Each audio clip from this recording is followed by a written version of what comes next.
MBS Radio se une a Himalaya. Todo el contenido de MBS Radio lo encuentras en la aplicación gratuita de Himalaya.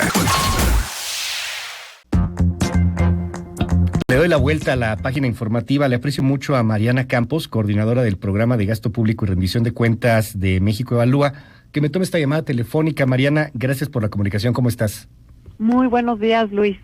Oye, te escuchábamos ayer en algunos de estos foros abiertos y bueno, pues hay propuestas muy concretas que se están dando desde la sociedad civil, pero antes de entrar en ello, quisiera preguntarte, así para que lo podamos entender todos, porque es un tema sumamente complejo, ¿qué es lo que quieren votar? ¿Por qué hay quien le llama el superpoder?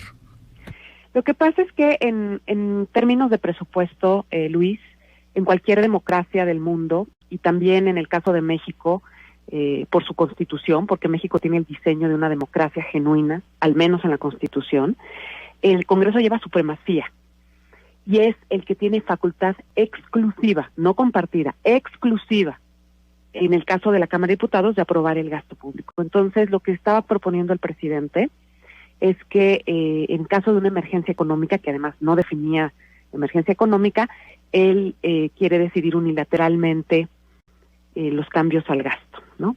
Entonces, ya en la Cámara de Diputados hicieron algunos cambios para definir mejor lo que él está estableciendo, pero bueno, de entrada es anticonstitucional que él declare un estado de emergencia y tome la atribución exclusiva de otro poder. ¿Qué es lo que es un estado de emergencia? Veía cómo se está tratando de definir, por ejemplo, la caída del 1% del PIB en un trimestre y que tenga una proyección negativa en los siguientes trimestres, pues es algo como lo que va a suceder un rato de aquí a que se arregla la economía nacional y la economía del mundo. Exactamente. Al tratar los diputados de definir lo que es una emergencia económica, pues esa definición no cumple con los criterios de emergencia económica. En primer lugar, porque no establecen que la causa de la emergencia debe ser algo fortuito. O sea, un país puede tener un mal desempeño económico y eso no justifica que un presidente tome las facultades de otro poder, me explico. Entonces, la caída del menos 1%, en mi opinión, no cumple con el criterio de profundidad que debe tener una emergencia económica. Además de la profundidad en el crecimiento económico, debe también haber una afectación generalizada de los sectores de la economía. No porque se afecte el crecimiento significa que ya estamos en una emergencia económica. Sin embargo, es muy claro también el artículo 29 de la Constitución, en donde el presidente no puede hacer una declaratoria de ese tipo sin pues que se apruebe y se discuta en el propio Congreso. Dime, hay quien defiende esto diciendo que pasa en otros lados y que de cualquier manera el presidente pues ya tenía mucho manejo del presupuesto y se ha tenido antes, y bueno, ya después viene el discurso de por qué no dijeron nada con Peña Nieto y con Calderón y con Fox y con Cedillo y con quien quieras. Pero pasa en otros lados hoy, ante una pandemia como la que estamos viendo, quitándole las filias y fobias políticas, Mariana Campos, pasa en otros lados. Macron, por ejemplo, puede llegar y decirle al Congreso francés o agarrar el presupuesto y decir, ¿saben qué, vamos a hacer esto? Luis. De ninguna manera. De hecho, qué bueno que citas a Macron, porque Francia es un ejemplo de democracia en términos presupuestarios, es un caso de éxito. La relación que existe entre el Ejecutivo y el Legislativo, tienen una de las mejores leyes de presupuesto en el mundo, que es generalmente recomendada por parte del Fondo Monetario Internacional, y entonces no es para nada algo común. De hecho, en una emergencia, los poderes de la Unión se requieren a plenitud. Todos son importantes. Lo que estamos viendo es que los congresos en el mundo están activos, discutiendo los paquetes y las ayudas. Me parece que en México sí existe de parte del Poder Ejecutivo una actitud más bien de no querer discutir las propuestas, porque claramente México está llevando una receta sui generis para tratar esta crisis. No está realmente desde el Poder Ejecutivo generando un paquete de apoyos y de ayuda a la economía que estamos viendo en una generalidad de países de todos los niveles de desarrollo en todos los continentes. Es preocupante, además, en el dictamen de diputados, el monto que se está poniendo para que, para que el Ejecutivo lo decida asignar previo a pedir una autorización a la Cámara, es decir, que decida modificar del presupuesto original.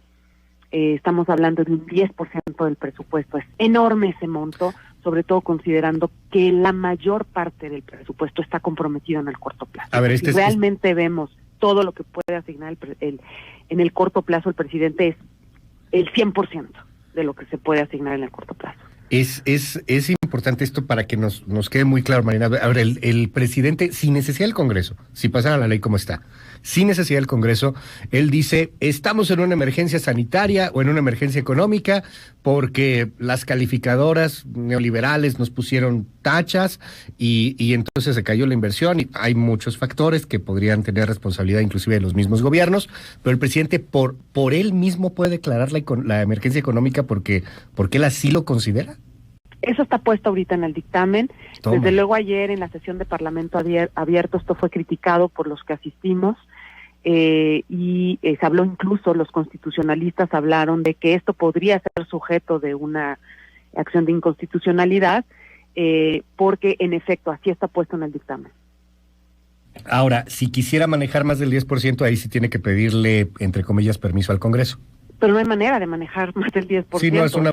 En el corto plazo, el espacio fiscal en México es a lo más, depende de quién lo mida, pero a lo más 2 puntos del PIB. Ajá. Y esto excede 2 puntos del PIB. Sí. Entonces no podemos calcularlo a partir de un monto que además, por ejemplo, está el presupuesto de los organismos autónomos, están las participaciones que se van a los estados. O sea, realmente creo que el cálculo excede demasiado la proporción que realmente se puede asignar en la práctica del presupuesto. Ya. ¿Cuánto puede asignarse hoy?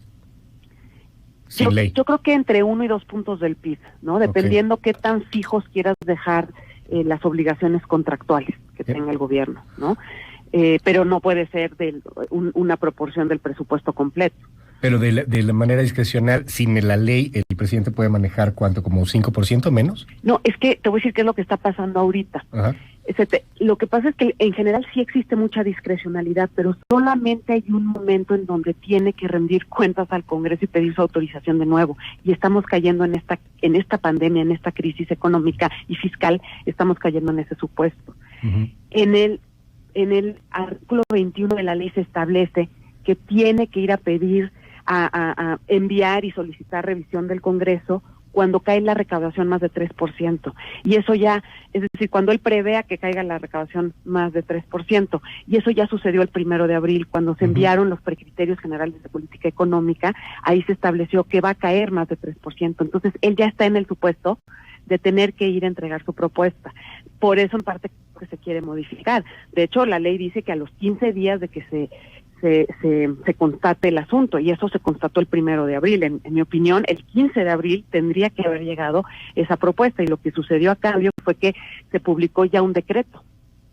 Y ese decreto también ha tenido una gran discusión. Constitucionalistas también señalan que pues puede ser violatorio de la ley, de la Carta Magna, evidentemente. Mariana, para entenderlo, como nos lo has explicado, estamos frente a un escenario en donde el presidente quiere manejar el dinero como mejor le parezca y no tener que pues pedirle permiso al Congreso, es decir, que el gobierno maneje todo como el gobierno quiera, como el Ejecutivo quiera, sin necesidad de consultarle ni a los diputados, ni tampoco al otro poder. Él puede hacer lo que quiera, como lo quiera.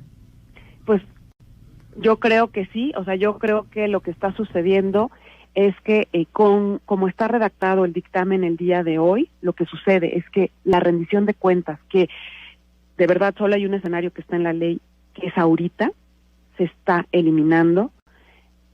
Hay el riesgo de que el presidente pueda llamar a una emergencia económica, pero que los criterios que ahí se establecen de emergencia económica realmente no se trata de una emergencia económica, porque es una caída muy leve de menos 1%, que eso puede ser por un mal desempeño, y que además ese mal desempeño se puede deber a las propias políticas del presidente, por lo cual estaríamos premiando con discrecionalidad un mal gobierno. Es que es lo que iba a pasar antes de la pandemia. Exacto. A ver, Eso pudo estábamos haber en pasado enero durante la pandemia. y traíamos escenarios de -7, -0.7, -0.8, -1, ya empezaba gente a decir, igual y para 2020 terminas en -1, y no tenía que ver con la pandemia, no tenía que ver con la crisis mundial, tenía que ver con Dos Bocas, tenía que ver con Pemex endeudado, tenía que ver con la baja calificación, tenía que ver con la cancelación de aeropuertos, tenía que ver con pues la falta de transparencia en el manejo de programas. Críticas ahí están y abundan en The Guardian, en Bloomberg, en The Economist. O sea, era una proyección negativa para este 2020, con todo y que había pues un cierto optimismo de que podía ahí impulsarse ciertos sectores de la economía, pero pues ahí estarían declarando esta emergencia y no es culpa ahora sí que de las calamidades, ahí sí era responsabilidad de una administración.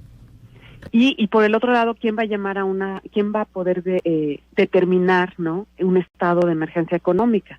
O sea, como el propio ejecutivo que le quita una facultad, ¿no?, a otro poder, es quien la determine. Pues definitivamente hay un conflicto de interés ahí. Ay. Y entonces pues no puede ser. Entonces tendría que cambiar eso definitivamente del dictamen. Es que eso es lo que más pues miedo da hasta en cuestión de democracia. O sea, no hay un órgano decisorio, pues. O sea, no es como aquí la pandemia que se declara por el Consejo de Salubridad General. No. O sea, y es justo lo que propusimos ayer. Debe haber un Consejo de Emergencia Económica, sí, que no solo lo integre la Secretaría de Hacienda, ajá, porque es la especialista en la situación fiscal, pero una emergencia económica también compete a otros sectores. Incluso en este momento el Banco de México es quien ha hecho el papel más relevante, sí, para atender la emergencia económica. Entonces creemos que el Consejo de Emergencia Económica puede ser convocado por la Secretaría de Hacienda, pero tiene que estar ahí el Banco de México, el Instituto Nacional de Estadística y Geografía, que es quien cuenta con la información para poder hacer un diagnóstico serio. Y esa definición de emergencia económica debe de cumplir con criterios de profundidad, duración y difusión de la emergencia económica, es decir, que no solamente sea una caída en la actividad general, sino en cada uno de los sectores. Me parece muy relevante también decir que ese diagnóstico, en su caso de emergencia económica, tiene que ser aprobado en el Congreso.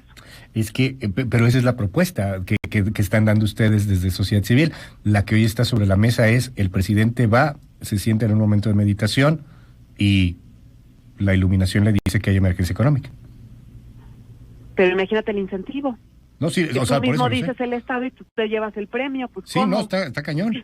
O sea, pero hoy dice eso, es lo que yo quisiera preguntarte. Hoy es eso, o sea, hoy la propuesta es: a mí se me ocurre que emergencia económica se acabó. Sí, así venía, de la presidencia venía, bueno, no venía definido emergencia económica. Creo que ahí diputados intenta definirlo y le pone también un límite al monto, es decir, no venía con monto limitado, sí, de la presidencia.